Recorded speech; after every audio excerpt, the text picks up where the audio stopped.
Welcome to the first episode of The Bridge explanation of how to make games out of science projects, whether through university or through your own interest or as a commercial board game or tabletop product. This specific video is all about how to explore your topic. So I've made games in the past about sort of reef science or satellite imagery and probability and things like that. And these topics often will have a sort of obvious gameplay angle that you can take. And that's really good. But part of the challenge of, or part of the goal of The Bridge is to teach people how to make games that as accurately as is possible while still being entertaining, recreate or educate about the science topic that the games are based on. Because you can sometimes get sort of science-based games that are just Monopoly with a data science skin on it, and the way that you play just is really in no relation to how it works in real life. So you're introducing the maybe the terminology or the basic concepts behind a science topic such as reef science or satellite imagery, but it won't necessarily teach people more about that topic. They'll just know a few more words from it, but not have any enhanced understanding. So this video is going to be broken into 4 steps. So we've got defining your scope, reading widely and following your line of interest, drilling down when necessary, but avoiding sort of obsessing about specific details, and also making sure you record everything. So recording everything is both... oh wait, no, we'll just get into that a bit later. Okay, so first about defining the scope. So what I mean by this is not only how big your game should be, and that'll largely be based on sort of a lot of the time budget, which we'll discuss in a later video. But it's also about like what specific aspect and scale of the topic you're discussing are you going into. So if you're making a game about nuclear physics, for example, are we talking about how nuclear reactors work? So the game would be a simulation of, or a representation of a nuclear reactor. Are we talking about how the atoms sort of, how fission works, with things colliding and going all about that kind of thing? Are we talking about the global, where uranium comes from and how you get it to different places and stuff like that? Or are we going even further into is it more about the concept of strong and weak nuclear forces and how that affects all atoms and things like that? So, so it's important to define your scope. I personally find that when making a game, a really useful sort of filtering technique is to go, what is something that players might be able to grasp very quickly? What is a role that they can play that the rest of the game and the exploration of the science topic can be built around? So you could say, this game is about you being nuclear physicists running a nuclear reactor. Okay, and then if you wanted to emphasize sort of just in general how it all works, like you need heat and water and uranium and it explodes and that kind of stuff, then, well, not explodes, like fission occurs, then that can be the focus of it. But if you wanted it to more so focus on the sort of nuclear science and the atomic, how the atomic scale works, then yeah, you could emphasize that area of the game. Maybe each player has a reactor or something that they're trying to balance the levels or something like that. Or you could play nuclear physicists looking at very specifically about how atoms and things work and clump together, and there's people can act on each other's little atomic structures with their own like neutrinos and flicking and stuff. Who knows? But that's one of the first things that you should do is really go like, who, like what's something that your average person might be able to like associate with the topic, and what in turn what focus sort of general theme could the game be about. To help with this, that's where we get onto the idea of reading widely and following your interest. So you don't have to be or become a like a doctor of that particular scientific field in order to make a game about it.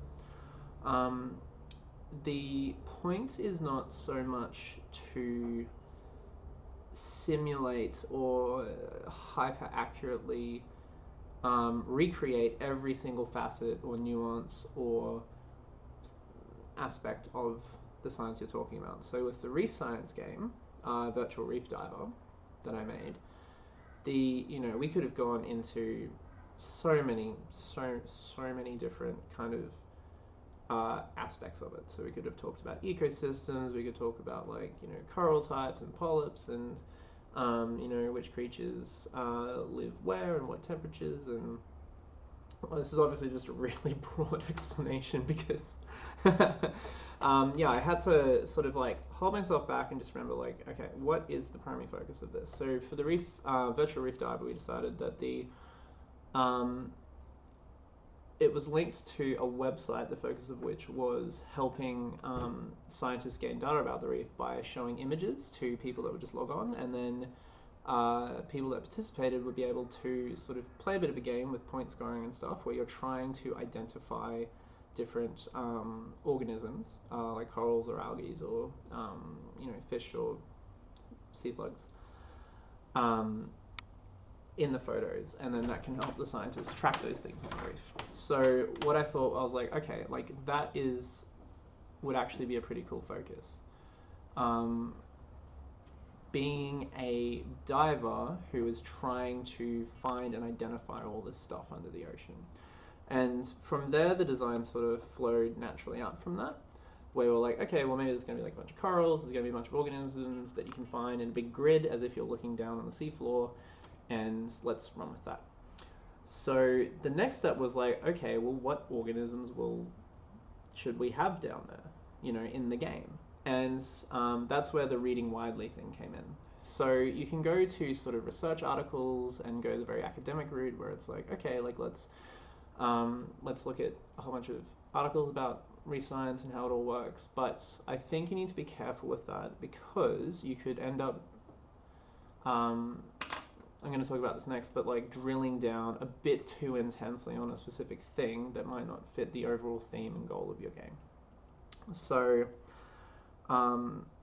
wide reading can include things like watching documentaries online, or hell, it's taboo, but look at a Wikipedia article, about the reef or about reef science and things like that, and explore, but then take it a step further and actually follow the links and look at the educational or overview kind of pages or videos and things. So with reef science as one example, there were just there's a lot of different organizations that provide various scales and levels of information about the Great Barrier Reef and how scientists work and what data they can collect and things like that. So I did a very sort of broad reading of a lot of those, and I went, okay, like what are the sort of most common organisms that are featured on these different websites? So and even areas for kids and areas for tertiary students and for marine science enthusiasts and things like that.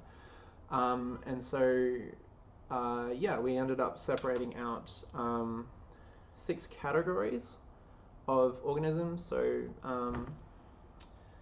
like fish and algae and things like that. And it was also handy because on the website itself, these were also broken into categories. So that's what you looked at and then clicked. So that provided such a strong foundation for doing this.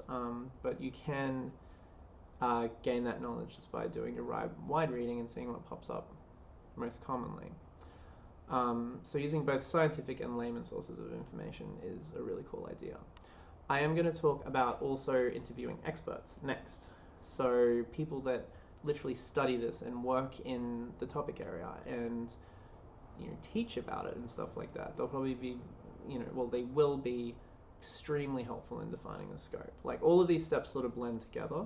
Um, and obviously you'll want to explore your topic before and after doing an expert interview because just you want to keep reading and learning as you develop. Yep, so point 3 was drilling down when necessary but not obsessing. So research articles and things are really good, but it can be easy to snag yourself in what's called sort of like gatekeeping. So saying, oh, I need to read 100 research articles about this topic before I start designing a game based on it, or I just won't know enough in order to possibly be able to start creating something. And I think that is not a good idea because you just won't even get started. And the interplay between the game design aspect of this and the awareness raising, concept exploration side, there needs to be a balance. And it's really hard to know where that balance is unless you are starting to sort of, play around with some ideas and maybe, draw and do a little bit of prototyping and stuff that can help inform and guide your research and exploration. And then, of course, that will inform and guide the game you're making and then back and forth and so forth. So, as I was saying before, the gameplay does not need to exactly recreate the fundamental physics of the science down to the last little classification technique or something like that.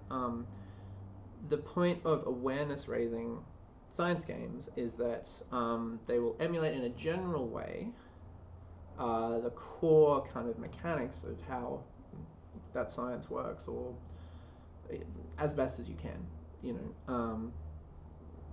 to help people grasp the concept and improve their understanding of how it actually works. But you don't need to do sort of like a PhD level game simulation recreation of it, is my main point. Last point number 4, is the notion of recording everything. So I will have, available on this website, on the bridge, in this sort of area of it is, or the page where this video is a template that lays out sort of the main things that you're looking for while you're researching. Okay, so there's like broad concepts, there's main kind of mechanics or functions. So like with marine science, that's going to be diving is a huge part of it. There's going to be data gathering. There's going to be I feel bad that I'm given more time to edit this video, I would put in a lot more stuff like that. But yeah, so in general you go like what do they do every day? Like what are the main things? And then the next kind of template thing is possible main mechanics. So like collecting organisms or classifying organisms, or getting fish to eat other fish or other creatures and things like that. So have a look at the template. In the documentation section of this page, there will be a explanation of, or a much better explanation of all of those topics, and also they'll be talking about like the research behind this particular video. So yeah, thanks for tuning in. Welcome to the bridge, and yeah, we look forward to seeing what you create.